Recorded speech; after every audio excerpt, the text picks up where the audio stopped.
Kalau background keluarga seperti apa? Kan udah sukses kayak background keluarga. Ya kalau background keluarga banyak yang bilang keluarga saya kiai. Tapi nggak ada kiai-kiainya. Maksudnya kalau lihat saya masuk agama nyantri itu bapak cuman supir supir angkutan umum, kemudian ibu TKW. Iya. Saya kan ditinggal dari kecil.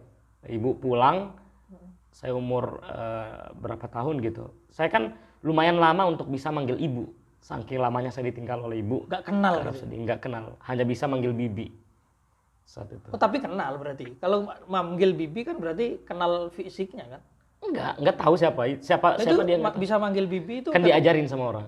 Ini mama nggak bisa, bibi aja karena bagi saya orang asing. Kan untuk umur berapa itu? aduh Cak, 6 tahun ya? 6 tahun ya. Iyalah, sebelum artinya SD, ibu SD. pulang alatul, pulang selamanya. Iya, pulang selamanya karena pada saat itu intinya ya keluarga dalam keadaan kurang ini gitu kan. Beliau ke Arab Saudi dan bapak kerja, bapak nggak ada di kampung, bapak kerja di luar juga. Saya tinggal sama nenek untuk bisa bangun rumah. Seperti itu karena kita nggak punya rumah. Jadi 6 tahun itu sejak antum lahir berarti?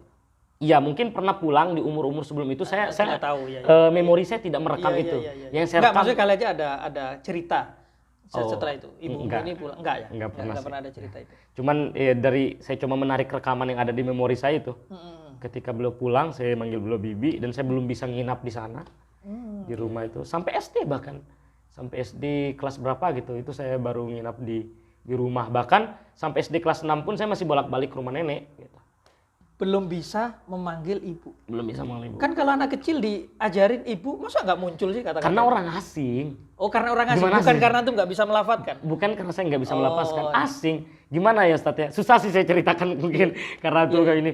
Pokoknya ketika melihat beliau orang asing kan secara otomatis kita memanggil kalau perempuan pasti bibi kan itu secara otomatis. Oh gitu ya. Bibi untuk akrab kita nggak bisa sama sekali. Akhirnya bisa keluarga. ketika umur? Kurang ingat juga tapi setelah masuk SD udah mulai terbiasa. Tapi lumayan lama, ada setahunan itu lumayan. Tapi secara hari-hari tetap sama beliau. Alhamdulillah setelahnya tetap bersama beliau. Enggak, maksudnya yang pas belum bisa ngucapin itu. Enggak, saya di rumah nenek. Oh, belum bisa juga. Secara gumpul juga belum bisa. Gimana ya kita tidur sama orang yang kita nggak kenal gitu. Iya. Anak kecil gitu. Ya mungkin cukup menyayat hati ibu kan. Ya tapi mau gimana lagi emang. Ya background keluarga saya seperti itu. Ya ibu TKW. Tapi secara motivasi dari keluarga dulu apa? Memang nak kalau besar jadi kiai, jadi ulama? Enggak ada. Ustaz. Jadi ini murni didikan alam ini. Didikan alam Ustaz, murni Ustaz. Cuman memang nenek, kakek, paman, ya namanya Islam kampung lah. Ya tetap ya ke masjid. Ya biasalah Islam kampung. Kelebihan keluarga terutama kedua orang tua saya meskipun dari orang-orang biasa saja adalah cinta ulama. Oh, itu. Akhirnya setelah saya mengumpulkan not-not, kok bisa saya masuk pesantren, kok bisa saya cinta untuk belajar agama bahkan sampai ke Mesir. Ternyata not-not itu saya kumpulkan, titik-titik itu ketemu sampai pada titik orang tua saya suka ulama. Saking sukanya adalah kalau ada ustadz yang ceramah ke kampung, misalkan baru masuk ke kampung, mubalagonya adalah istilahnya adalah nggak boleh keluar kalau belum makan di rumah, kalau belum rasain masakan ibu gitu. Baru saya temukan di kitab Ta'lim Az-Zarnuji gitu kan. Ketika cinta ulama, kalau kamu tidak jadi ulama anakmu, kalau nggak anakmu, anak daripada anakmu gitu kan. Betul. Ya pasti mungkin ada itu pasti. Nggak mungkin nggak ada titiknya di mana nggak mungkin. Kadang ada ulama besar, ternyata orang tuanya biasa. Rupanya dulu kakek buyutnya yang ulama gitu. Atau nggak hanya cinta, dia ulama juga ternyata. Ada cinta juga begitu. Jadi banyak. Saya bukan hanya sekali ini ya, saya pernah dengar juga cerita dari kawan. Ada kiai siapa, saya lupa. Bukan anak seorang kiai. Rupanya pecinta ulama. Dia gak suka nyumbang-nyumbang ulama. Nah makanya ini yang memang yang perlu diambil ini ya. Diambil hikmah ya. Jadi betul. Siapapun yang ingin anaknya jadi ulama, punya peluang. Ya kan? Gak harus ulama juga. Cinta saja sama ulama. Ya kan? Itu bisa anaknya bisa seperti ini.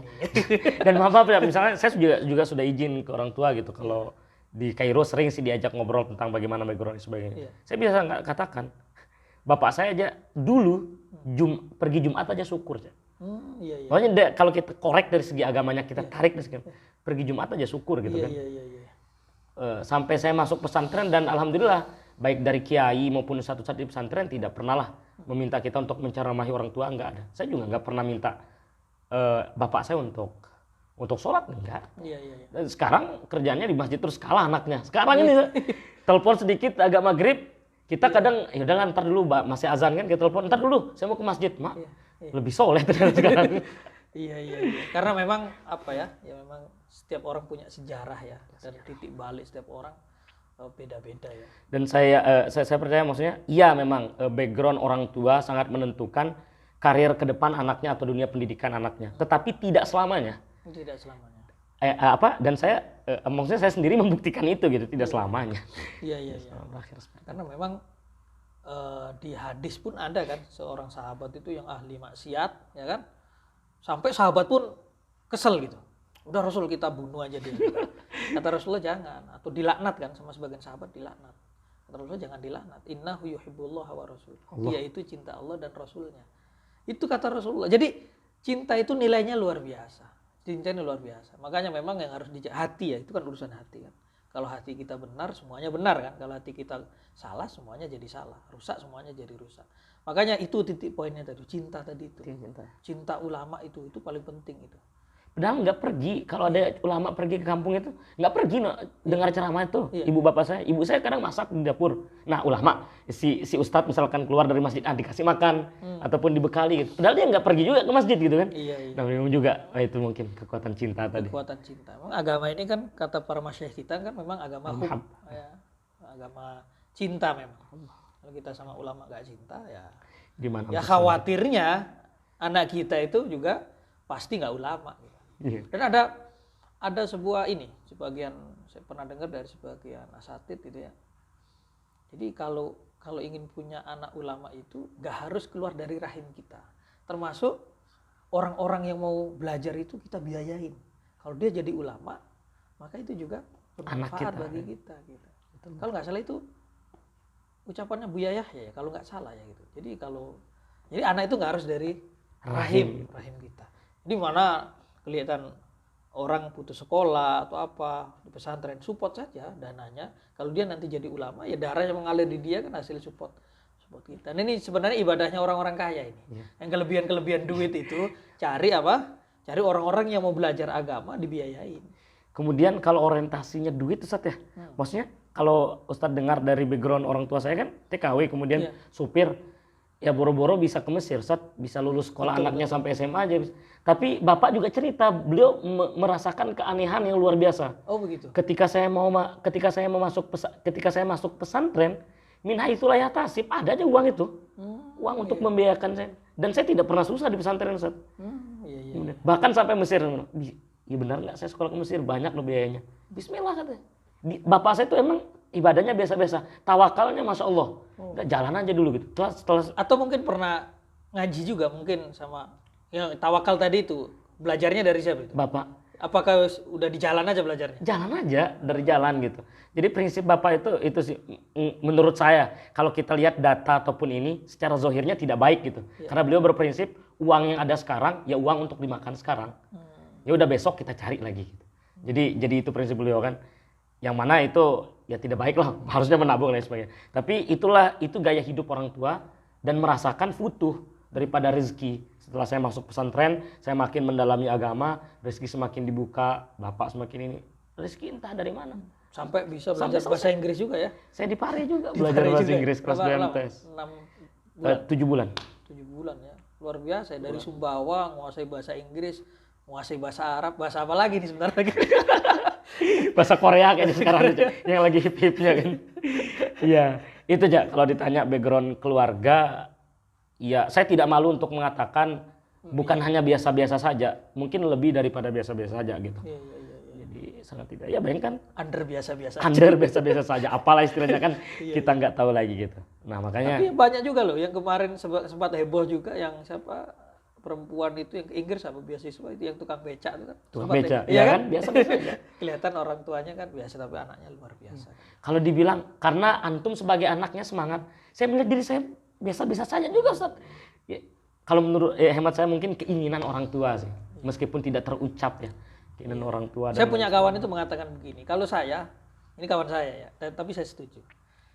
Kalau saya anak kiai besar, anak kiai, kemudian punya enggak, ada kiai, punya anak. orang tuanya dia kiai. Oh ya. Itu biasa. No wonder lah ya. Iya, jadi singa, lahirnya singa ya biasa. Iya. Yang sekarang luar biasa adalah kucing lahirnya singa. Orang tua biasa, ya kan, ternyata melahirkan seorang ulama. Tapi sebenarnya dari antum sendiri, memang ada dorongan itu. Enggak, mulai kapan? Saya ingin jadi kiai, saya ingin jadi ahli agama. Atau saya ingin jadi apa mungkin kan anak kecil dulu kan apa yang dari polisi, jadi tentara, jadi presiden, jadi dokter, kan begitu kan cita-cita orang dulu. Kalau antum pernah kepingin jadi apa, kemudian berubah sampai ke agama itu ke agama. Apa? Dulu jujur waktu saya SD itu I love math, saya suka banget matematika aja. Matematika dan IPA. Jadi sempat terpikir di SD itu ingin aja karena saya suka mainan-mainan dan tidak sanggup beli, ingin buat robot gitu, ingin buat mobil remote seperti yang kawan punya, ingin buat sendiri aja gitu. Saya suka matematika dan dunia sains. Itu kalau di awal SD. Makanya ketika masuk pesantren tetap ada keinginan itu, tapi entah kenapa ya. Maksudnya kok agama semenarik itu ternyata gitu, sekeren itu sampai bisa memalingkan saya dari itu semua. Punya tokoh khusus waktu itu? Ya Pak Kiai itu, Pak Kiai itu. Bagi saya itu sosok teladan yang mengajar dan yang membuat saya cinta sama agama itu Kiai, karena beliau bukan hanya qaul, bahkan kita bisa katakan qaulnya sedikit, tatbikinya yang banyak, maksudnya aplikasinya, amalnya banyak gitu. Istilahnya beliau tidak pernah mengatakan santrinya tidak pernah disuruh angkat dong sampah itu ke sana, itu main tangan enggak, tapi beliau ambil sampahnya, beliau taruh, beliau bahkan ngerumput sendiri, beliau bahkan nyapu sendiri gitu. Jadi memang betul, waktu sekamar dengan saya pun kadang beliau yang masak sendiri, kita dibagi. Enak dong ya, bagus. Makan, lapar beliau, bikin mie sendiri gitu kan. Nanti disisain buat kita. Kan kita yang jadi enak kan. Ya. Emang beliau khidmahnya luar biasa. Makanya Allah membalas dengan punya pesantren sekarang, punya murid-murid yang hebat ini juga memang kata al jaza'u min jinsil amal, ya kan? Al-jaza'u min jinsil amal. Itu yang sesuai jeripaya juga. Tapi memang kalau cara idola pertama saya Kiai. Karena saya mengenal Islam pertama dari Kiai. Maksudnya Islam dalam artian bukan hanya bisa mengaji. Kalau bisa mengaji mungkin dari guru-guru ngaji kampung gitu. Tapi mengenal belajar Islam, tahu nahwu, tahu fikih seperti apa ya dari Kiai. Dengan tadi itu ya, fotokopi, catatan, itu luar biasa. Itu kayak zaman tahun berapa ya itu sejarah Indonesia? Kami nahu nggak ada baca kitab. Kiai nulis di papan, kami salin tulisannya. Kami salin, misalkan sekarang bab kalam doang kita tulis. Saya kayaknya pernah lihat bukunya dulu itu ya. Punya kan saya bawa. Iya, dibawa dulu kan. Iya, saya pernah bawa. Saya pernah baca dulu. Ditulis setelah selesai bab kalam, beliau nggak akan lanjut sebelum kita hafal. Jadi besok kita hafal dulu apa yang kita tulis. Bukan hafal sekedar hafal, persis tulisannya. Misalkan kamu, ya harus kamu, nggak boleh Anda atau apa gitu.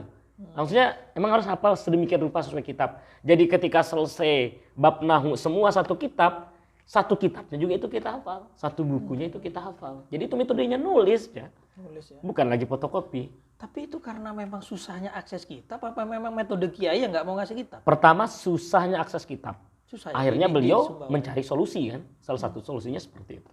Emang nggak ada di NTB sendiri? NTB ada, di Lombok banyak. Ada di Lombok banyak. Di Sumbawa Barat tempat saya, sejauh yang sependek yang saya tahu, sampai sekarang belum ada akses kitab banyak. Oh gitu ya. Saya sempat berinisiatif, inilah nakal-nakal bisnis lah, kayaknya bisnis kitab di kampung. Setelah saya ngobrol sama orang bapak, siapa yang mau katanya, orang yang belajar pondok aja sedikit. Pondok yang fokus ke kitab kan kayaknya di Sumbawa Barat itu cuma pondok kami gitu, yang ihtimam ke kitab-kitab fikih turoth gitu. Yang lainnya sudah modern saja, ya fikih-fikih yang dapat dari Kemenak dan lain sebagainya. Jadi ya rugi juga gitu. Sampai sekarang sebelum ada. Paling kalau kami pulang metodenya masih seperti itu, fotokopi. Iya. Kalau dulu orang tua, maaf kembali ke situ. Kalau dulu orang tua pengen yang dorongnya jadi apa? Nggak ada. Itu orang tua saya. Oh, maksudnya nggak memaksa. Bukan masalah memaksa. Pernah ngucap lah gitu. Enggak. Kamu itu belajar yang rajin biar nanti jadi, itu enggak. Beliau cuma minta saya untuk belajar aja. Belajar tekun supaya nggak seperti kita aja, nggak seperti bapak. Termasuk belajar ke Pahari itu bahasa Inggris keinginan siapa itu? Keinginan Kiai. Oh Kiai, bukan antum atau orang tua? Bukan. Orang tua itu bilang nyerahin ke Kiai seperti ini kalau bahasanya.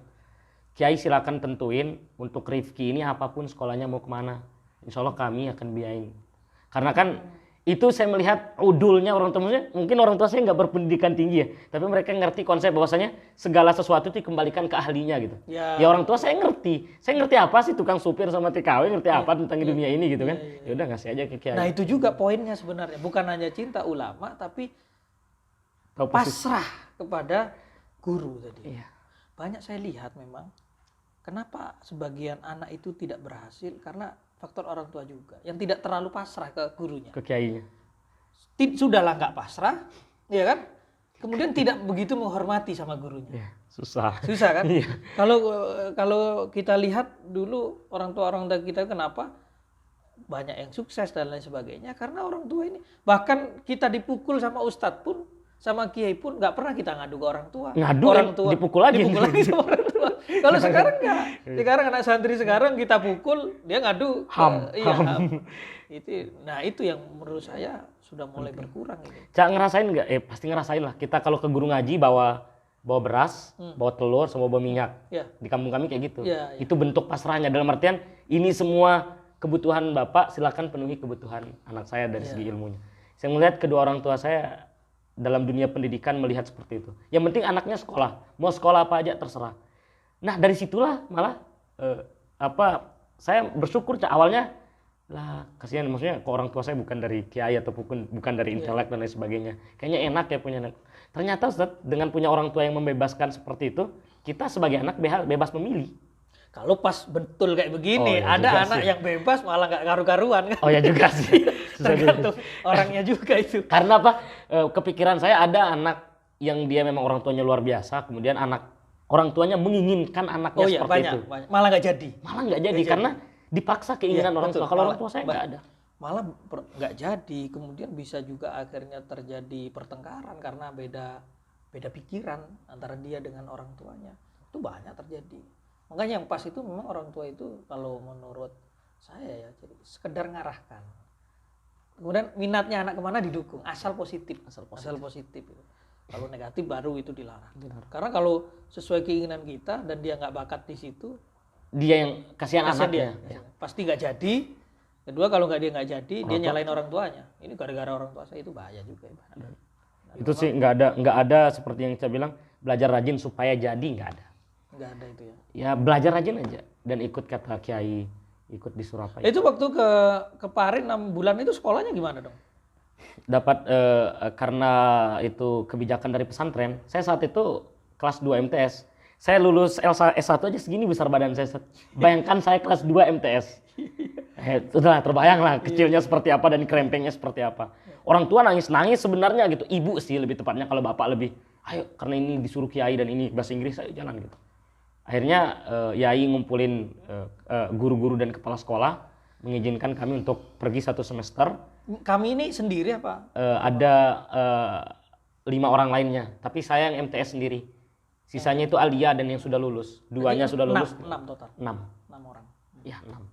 Nyampe Paris, saya sendiri yang kecil, saya pergi ke sana merantau untuk belajar bahasa Inggris. 6 bulan. 7 bulan.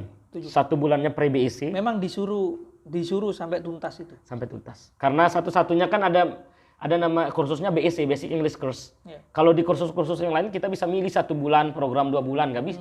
Itu bisa di kursus lain. Kalau di BEC nggak bisa kayak gitu, memang harus 6 bulan selesai. Makanya kita dimintakan untuk selesai itu.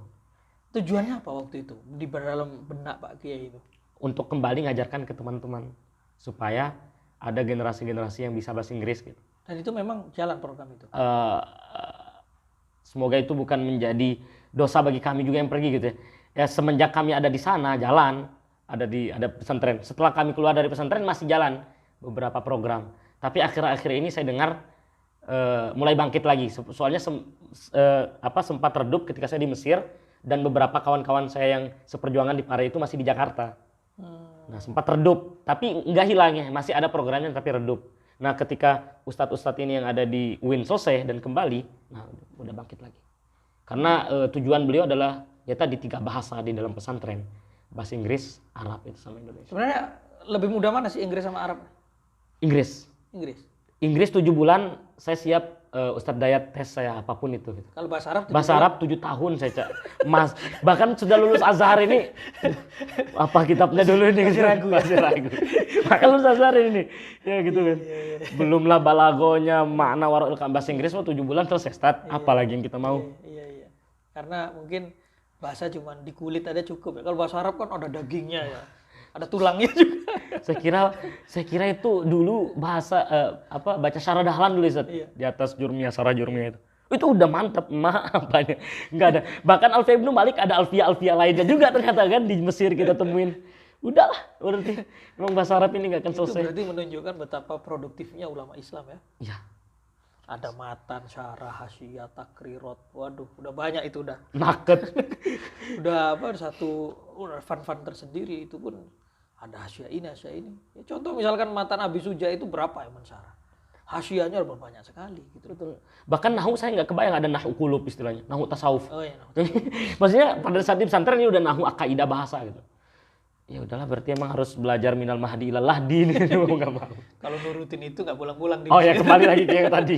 Kapan berkhidmatnya kembali lagi gitu. Iya. Terus setelah ini berarti S2 ya di Mesir ya? S2. Ada S2. Terus ada apa ke depan planningnya? Setelah kalau memang lancar doktor, S2 ya? Sampai doktor dan sangat ingin semoga Kiai juga mengizinkan dan umur juga mengizinkan. Sangat ingin bantu Kiai di daerah. Ya, bagus untuk membangun kampung. Putra daerah itu. Kalau bukan kita yang bangun daerah ya siapa lagi ngandalin putra daerah orang lain. Iya, betul. Pokoknya nyampe Mesir intinya Ustaz, kenapa juga mau kembali ke daerah karena kita merasakan waktu kita awal-awal nyampe Mesir kan tahu saya cuma berdua dari Sumbawa Barat. Ya, yang dari Taliwang. Kan. Yang lainnya kan kita nggak tahu gitu kan. Ya bukan minoritas lagi. Ada nggak kata yang lebih rendah dari minoritas saking sedikitnya gitu kan? Sedikit, tapi bisa sampai jadi wakil presiden itu gimana ceritanya? Dari serba minoritas loh itu. Saya berusaha untuk menjauhkan pembahasan itu. Dari minoritas dari segi daerah minoritas di Kairo ya kan. Ormas minoritas ya kan. Kok bisa itu? Padahal ormas juga nggak kental-kental banget gitu. Bisa kok bisa ya Zat? Bisa sampai dipercaya masyarakat Indonesia kita di sana percaya untuk memimpin gitu ya. Itu kan masalah pimpinan itu. Iya. Ada 2 versi jawaban sih. Versi jawaban satunya tidak bisa dijelaskan di sini. Karena itu ada istilahnya karomah, kamar ruwak gitu. Pokoknya di Mesir itu cari ruwak Indonesia di atasnya itu ada satu kamar yang punya karomah besar. Nah, janganlah masuk kalau belum kuat di situ. Itu yang nggak bisa diceritain. Keluar dari kamar itu terasa di awang-awang lah gitu. Pokoknya harus nuzul lagi, harus turun dulu. Kalau enggak itu kita terbang keluar dari kamar itu. Seolah-olah di atas presiden gitu. Gitu. Itu cerita yang pertama panjang nggak bisa diceritakan. Kalau cerita yang keduanya karena mungkin merasa diri sedikit aja sih Cak. Karena merasa diri sedikit, maksudnya nggak ada teman. Kalau berteman cuma berdua doang kan, sepi juga di kamar. Akhirnya saya termotivasi untuk berteman dengan banyak orang. Berteman bukan hanya dengan teman saya datang, bukan hanya dari NTB, bukan hanya dari Sumbawa, Lombok, bukan hanya dari Lombok, Jawa, kemudian Riau dan lain sebagainya. Berteman saja dan konsep berteman yang saya diajarkan oleh orang tua adalah jadi gelas kosong. Sepintar apapun kamu, ya udah di depan kawan kamu yang baru kamu bodoh, kamu paling bodoh. Itu yang diajarkan oleh orang tua. Dan yang kedua adalah attitude. Attitude dalam artian di sini tahu diri. Tahu diri kita tidak bisa. Tahu diri kita dibantu oleh orang lain gitu. Itu maksudnya orang tua kembali lagi bukan orang yang berpendidikan tapi dengan kaidah-kaidah dasar yang ketika dulu saya dinasehatin ya gitu. Dan itu ketika dia berpraktek ternyata orang menghargai sisi itu.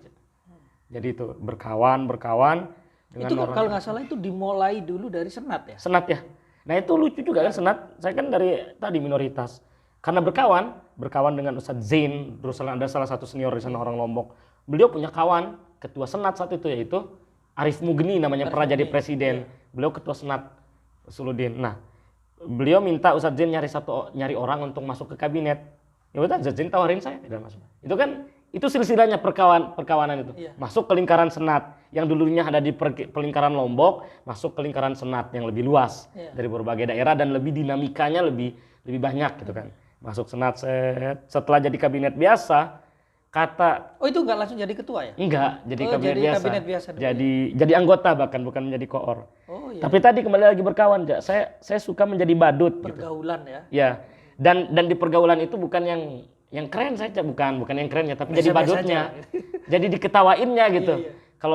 Kalau lagi rapat-rapat gitu, saya ngelempar jok-jok yang nggak lucu, tapi karena nggak lucunya jadi lucu gitu. Itu saya kemudian kawan-kawan suka. Akhirnya ketika mau pemilihan ketua senat baru, senat dulu itu belum se-great sekarang, Cak. Kalau Cak lihat sekarang senat. Tapi memang saya salut, sebentar, saya potong dulu. Saya salut dengan antum itu aktif. Waktu sebelum itu kan di Ruak, yang baca kitab kan selalu antum. Iya, kalau saya ngajar kan. Iya. Padahal salahnya banyak. Ada yang lebih pintar, ada si Zikri yang sekarang mimpin ya. Fasna. Lebih hebat. Tapi yang baca kitab Karena kan ketika antum datang saya langsung ke samping. Usah paling pede lah. Paling pede pokoknya. Itu juga penting ya, untuk kesuksesan orang itu nggak boleh minder ya. Pede itu penting. Karena kalau saya tidak baca kitab di depan antum dan antum tidak salahkan, saya selalu menganggap bacaan saya benar. Kan gitu. Salah satu fungsi berkawan bagi saya adalah supaya kita tahu level kita di mana, Cak. Betul. Saya tidak mengatakan bahwasanya saya tidak mau berkawan dengan orang di bawah saya, enggak. Saya berkawan dengan siapapun. Betul. Dan saya paling suka berkawan sama orang yang lebih jauh gitu. Supaya kita selalu menjadi keset lah. Iya. Kalau sudah kita selalu menjadi keset, soalnya kalau sudah berkawan sama orang-orang itu aja, ya udah paling jago sendiri. Dan level nggak akan naik. Karena sudah paling jago tadi ya. Saya mendingan paling bodoh di dalam lingkungan itu daripada paling jago ya. Karena paling bodoh itu lebih enak aja. Iya. Suka lihat orang ketawa sih lebih tepatnya. Jadi lanjut yang tadi, setelah jadi yang biasa di senat akhirnya. Iya. Naik. Akhirnya ada ini, senat itu bukan seperti sekarang. Sekarang orang banyak yang mencalonkan dirinya jadi ketua senat. Dulu nggak ada orang mau jadi ketua senat. Pas zaman saya itu ada satu orang mau jadi ketua senat. Dan saya nggak pernah mau jadi ketua senat gitu. Nah, teman-teman suka dengan cara bergaulnya, dengan berkawannya saya gitu. Akhirnya maksa.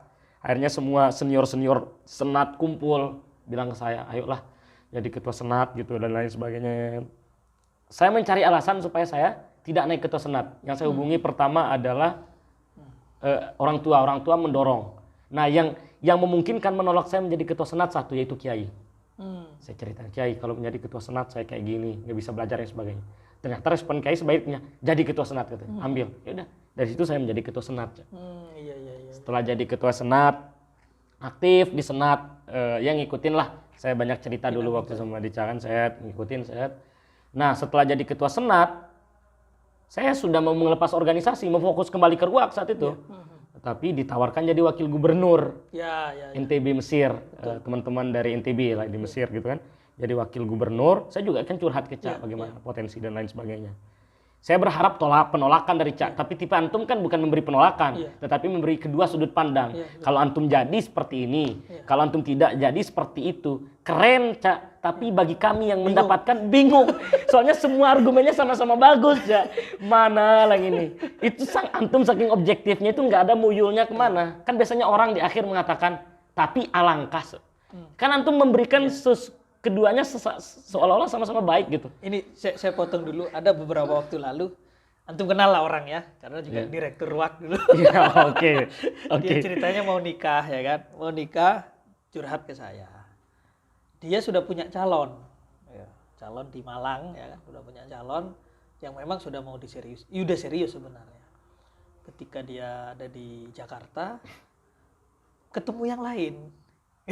Yang lebih prospek gitu loh. Aduh. Karena nanti dia ini akhwatnya ini akan ke linknya bagus, kemudian S3-nya di Amerika gitu kan. Saya cerita ke dia bahwasanya kalau sekedar Amerika saya pernah ditawari S2 S3 di Amerika. Jangan terlalu silau, saya bilang. Begini saja, saya bilang. Saya nggak mau ngasih jawaban, kamu pilih yang Malang apa yang Jakarta, saya bilang begitu. Begini saja, saya bilang. Itu saya bilang begini. Itu premisnya biasa itu pasti. Akhirnya saya bilang, misalkan gini aja, kamu tiba-tiba ada di hutan, tengah hutan, saya bilang. Kemudian di mana saat itu jabatan gelar nggak berguna, link nggak berguna, semuanya nggak berguna. Kira-kira kamu mau hidup sama yang Malang apa sama yang Jakarta di posisi itu? Gak usah jawab sekarang, terserah nanti kapan-kapan jawab. 2 hari apa 3 hari setelah itu dia ngomong apa? Cak, kayaknya Malang deh. Akhirnya nikah dia, udah nikah, udah punya anak gitu. Saya nggak nyuruh betul, saya memang selalu begitu. Saya nggak mengarahkan orang ke yang satu, ke yang ini. Karena apa? Sebenarnya dimanapun kita berada, punya potensi baik, punya potensi sukses. Nggak bisa kita ngeklaim jalan ini yang paling baik, jalan ini nggak baik. Di antara memang yang betul-betul baik ya, bukan betul. Kalau antara disuruh mencuri sama tidak ya pasti tidak mencuri. Betul. Ini di sama-sama yang secara zahir ini halal, secara zahir ini baik. Saya selalu ngasih beberapa ada alternatif. pandangan positifnya ya. Kalau ini gini. Nah itu kembali ke tadi. Kembali ke yang tadi yaitu setelah antum memberikan pandangan, yaudah karena ketika saya datang ke antum, saya tahu di sana bukan untuk hanya mendapatkan jawaban, tapi mendapatkan kedua sudut pandang gitu. Akhirnya untuk memantapkan lagi, selalu kuncian terakhir saya adalah Kiai. Saya diskusi sama Kiai dengan harapan Kiai menolak. Karena alasan tadi belajar aja. Kiai ternyata terima Ki. Akhirnya saya terima jadi wakil gubernur. Udah setelah jadi wakil gubernur, itu sempat mau jadi gubernur sebenarnya ya? Karena memang tujuan saya kan gubernur. Wakil gubernur karena tanggung. Mendingan setelah itu jadi gubernur. Saya pulang, ketemu sama Cak. Sebelum pulang ke Mesir, saya ingat banget. Pulang ke Mesir kita ketemu di Jakarta. Dan Cak ngajak kepada salah satu aktivis mahasiswa di sini. Mantan presiden mahasiswa di sana. Di sana kan langsung ditodong sama beliau itu, beliau bilang. Setelah kita ngobrol kan di masjid itu. Cak ngobrol, menjelaskan, saya juga sedikit nempali. Langsung di situ. Yaudah, Rifki ente besok menjadi wapresnya Farhan kan presidennya. Mak, itu masih jauh dari pemilihan PPMI, Saya masih jadi wakil gubernur. Yang tujuan saya adalah gubernur. Nah, tapi setelah mendengar kata-kata itu, saya nothing tulus juga. Kan saya ketika kita keluar dari Sunda Kelapa itu kan, disebut. Setelah kita keluar dari diskusi sama beliau di Sunda Kelapa itu kan, antum bilang ya udah terserah Rifki gitu kan, gimana bagus. Dan kita juga kayak nggak ingat lagi gitu kan, ya. Maksudnya lagi itu kayak selesai lah gitu. Ternyata betul ya. Terjadi ya. Saya belum selesai jadi wakil gubernur, saya masih sisa jabatan 3 bulan kalau nggak salah. Datang tawaran untuk menjadi wapres. Saya juga diskusi sama antum juga seperti biasa. Antum selalu memberikan 2 pandangan seperti itu. Nelpon orang tua, alasan orang tua saya cukup konkret. Saya bilang kalau saya jadi wapres, secara otomatis uang akan lebih banyak keluar karena kita nggak punya uang di sini. Sedangkan kita harus terus ini dan saya tidak bisa bekerja gitu. Uang harus lebih banyak. Tawakal. Seperti biasa jawaban Bapak. Ya tawakal aja lah. Insya Allah selalu ada jalan gitu kan. Kuncian terakhir selalu Kiai. Yai, ini sudah nggak bisa lagi nih Yai. Kalau saya ngambil wapres, antum tahu sendiri, antum pernah jadi gubernur di KMNTB. Pasti antum sibuk. Dan antum nggak mau dong saya rosip gitu kan. Yai bilang, oh gitu. Yaudah ambil wapres kata. Gimana caranya gitu kan. Tapi harus tetap lulus katanya. Mak. Oke, akhirnya. Tapi kan lancar kan studi kan? Walaupun, studi saya lancar ya? Iya, studi lancar. Artinya walaupun sibuk seperti itu ya dari senat, tapi wakil terus antum ya? Senat, ketua senat. Ketua senat, iya. Wakil gubernur. Kayaknya saya seperti melihat diri saya seperti Pak JK lah. Bercanda. Jadi wakil terus. Jadi kalau jadi wakil selalu menang itu pasangan itu. Apalagi jadi ketua kan? Jadi wakil aja menang kalau belum coba jadi ketua aja. Kayak gitu lah aja. Kemarin setelah itu kan harusnya bisa nyalon ya? Seharusnya bisa nyalon. Tapi nggak nyalon. Karena merasa saya bersama Farhan, presiden saya saat itu, saya tidak pernah dianggap nomor 2 sih, Cak. Maksudnya, artinya sudah cukup lah. Sudah cukup. Kita selalu berbagi masalah bersama. Masalah yang belum hadapi saya tahu. Artinya sebenarnya itu udah jalan bareng lah. Secara struktur aja wakil, tapi sebenarnya secara kerja ya sama aja. Sama aja. Jadinya saya tidak memiliki penasaran lagi di situ. Gitu. Maksudnya ya udah selesai. Maksudnya selesai dan lebih tertarik sekarang malah di dunia kembali lagi ke zaman-zaman saya awal kelas 1, kelas 2. Apalagi sekarang S2 ya. Apalagi sekarang S2 Ustaz. Udah langsung penelitian nanti udah luar biasa. Apalagi hadis ya sekarang. Apalagi hadis Ustaz senior. Ini Indonesia ini jarang loh ulama hadis loh. Ini luar biasa ini. Nanti kalau sudah doktor jangan-jangan diambil ibu kota ini. Ke Kalimantan maksudnya. Nusantara. Oh iya lupa saya. Bukan ke Jakarta ya, Nusantara. Ya itulah Zat. Ya tapi ya tadi yang di awal kalau ada rezeki, kalau ada umur sangat ingin tetap membantu Kiai gitu. Iya. Tapi kembali lagi kami budaya keluarga selalu mengembalikan ke Kiai. Kalau Kiai ridhonya seperti apa insya Allah. Ya, itu bagus itu. Memang harus seperti itu dan saya setuju juga itu bahwa membangun daerah kemudian ini apalagi ke depan saya rasa jarak itu udah nggak menjadi masalah. Antum ada di Sumbawa, antum ada dimanapun, kesempatan untuk sukses di Indonesia itu sama. Dengan teknologi yang sekarang ini sama. Kalau dulu mungkin iya Orang yang ada di kota itu lebih cepat dapat informasi sukses. dari yang di Kalau kampung. sekarang informasi udah cepat sekarang. Apalagi semuanya sudah serba online semua ini. Nggak ada masalah di situ. Transportasi juga ke depan nggak ada masalah. Betul. Karena transportasi udah pesawat udah di mana-mana. Nah, sekarang cara itu tadi itu kata tuh berapa itu 45 menit, 1 jam. Iya. Gampangannya itu kan cepat sekali itu. Dan bukan hal yang mustahil sekarang gitu loh, Ja. Iya. Kita mau tahu apa yang sedang terjadi di Amerika, tinggal buka YouTube. Betul. Kita tahu setiap saat. Iya. Nggak ada lagi rahasia. Bahkan sekarang pun beberapa universitas dunia pun sudah ada online, ya kan? Sekolahnya online. Sudah nggak ada inilah sekarang, nggak ada apa halangan untuk sukses dimanapun berada. Makanya seharusnya generasi selanjutnya lebih banget gitu kan. Lebih. Seharusnya dengan kemudahan semacam ini. Gitu. Siap, sudah azan ya. Aduh, terbawa suasana. Ya, Atau ada yang mau disampaikan lagi? Apa ini? Nggak Untuk ada. motivasi ya, ini orang sukses dari kampung, dari serba minoritas ya. Karir politik ala mahasiswanya udah tertinggi ya, udah mentok ya. Udah selesai lah Udah mentok. apalagi ya. Tinggal sekarang pendidikannya udah S2, setelah S2, S3 sudah mentok. Ibarat Mesir itu adalah buku, halaman-halaman itu sudah selesai ya. Tinggal buka buku baru lagi. Iya. Tapi kalau mau maksudnya kalau misalkan yang ingin disampaikan paling ya tadi Ustaz, tadi apapun yang kita hadapi dan kita miliki itu semuanya bergantung pada bagaimana cara kita mengeksekusi. Iya, betul. Bukan bergantung pada ente punya apa bukan, tetapi ente bisa melakukan apa. Ya. Kalau kita berorientasi ente punya apa, ya kita akan habis di ketidakpunyaan kita. Betul. Karena sebanyak apapun yang kita miliki, tetap pertanyaannya ente punya apa. Ya, betul. Tapi kan dan itu akan orientasinya insecure gitu, jatuhnya rendah diri bukan rendah hati. Betul, rendah diri. Tapi kalau kamu bisa apa, itu rendah hati. Iya. Oh, natijahnya adalah kamu akan terus mencari apa kebisaan kamu gitu. Mencari. Itu menurut saya lebih positif daripada hanya bertanya tentang background sesuatu. Nggak usah insecure lah, mau dari kampung.